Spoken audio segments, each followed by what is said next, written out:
काल 2 नोव्हेंबर रोजी पिंपरखेड येथील 13 वर्षांच्या रोहन विलास बोंबे या बालकाला बिबट्याने दुपारी हल्ला करून ठार केले होते.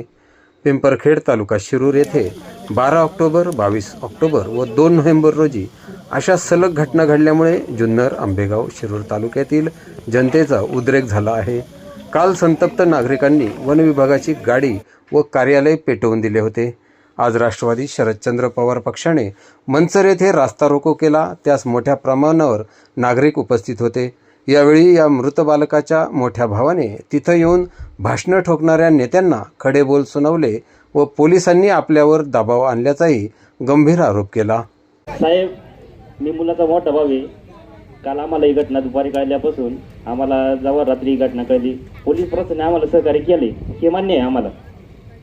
पण त्याच्यानंतर त्यांनी जे सांगितले, त्यांनी जे म्हणले बॉडी तुम्ही हलवा, PM करा, सगळं काय आपण ते करू, आम्ही सगळं ते त्यांच्या मान्यपणे सर केले.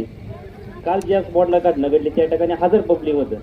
रात्री आम्ही दवाखान्यात अक्षरशः 10:30 वाजता आलो, तर आम्ही 10 ते फक्त मोजून 12 जण होते. आणि ही घटना काल 3 वाजल्यापासून कळल्यापासून तुम्हाला सांगतो, आतापर्यंत आमच्या कोणाच्या एकाही 10-12 जणांच्या पोटात अन्नाचा कण पण नाही, पाणी पिलं पण नाही. त्या सरकारी दवाखान्यात कोणाला पण विचारा, त्या वॉचमॅनला नाही तर कोणाला पण, ही पोरं रातभर 1 मिनिट तरी अशी पापणी यांची पडली का साहेब? आम्हाला तिथं रात्री प्रेशर टाकीत आहे का बॉडी तुम्ही इथं घेऊन जा, तुम्ही हे करा. आम्ही त्याला सांगतो या बॉडी आमची आम्ही करू, ते आमच्या दाबा टाकीत आहे. 5-6 पोलीस आहे, आम्ही 9-10 जण आहे. काय म्हणणार आहे जावं त्यांना? आम्ही तसं टिया मांडून राहिलो. शेवटी ते आम्हाला त्या वॉचमॅनने तिथं चादर दिली का तुम्ही इथं बसा. आम्ही रात्र काढली. 5 वाजले, 6 वाजले, 7 वाजले, 8 वाजले, असं करता करता आता बघा 3 वाजे आले.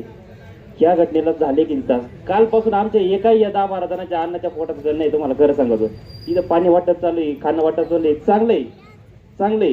पण आमच्या वेळी त्या कोणाला इथं कळणार झाले. तुम्हाला सांगतो, सकाळपासूनच इथं भाषण चालू आहे. आमच्या घरातला कोणचं काही चाललं इथं कोणालाच काही घ्यायचं नाही. जे ते येते भाषण करते, ठोस भूमिका, कोण अधिकारी, कोण मंत्री, काय त्याला तपास लागलाय का नाही, काय ज्याला ज्ञान देणं नाही. अहो 12 तास आता किती वेळ झाला कालपासून, तरी 24 तास झाले. एकही वन खात्याचा अधिकारी किंवा लोकल गाडीवाला आमच्या पैसे आला नाही. काय आमची चूक आहे याच्यात? आमची याच्यात चूक काय? आम्ही जर उद्या तुम्हाला सांगतो, आम्ही जर तुम्ही नाही जरी कोणी आले, हाय आमच्या याच्यातले 10-12 आम्ही घरातले 15-20 फॅमिली जर गेलो, जर ती जाऊन सरकारी दवाखान्यात तोडफोड म्हणा, आमदाराच्या घराच्या तोडफोड जर केली, काय आम्हाला कोणत्या करायचं ते म्हणा करा.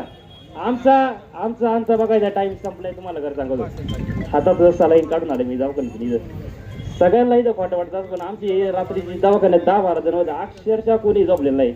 आम्ही वाट बघतोय कोणी येईल कोणी, पण साला मातृत्व ह्यांच्यात एक पण इथं येणे झालंय.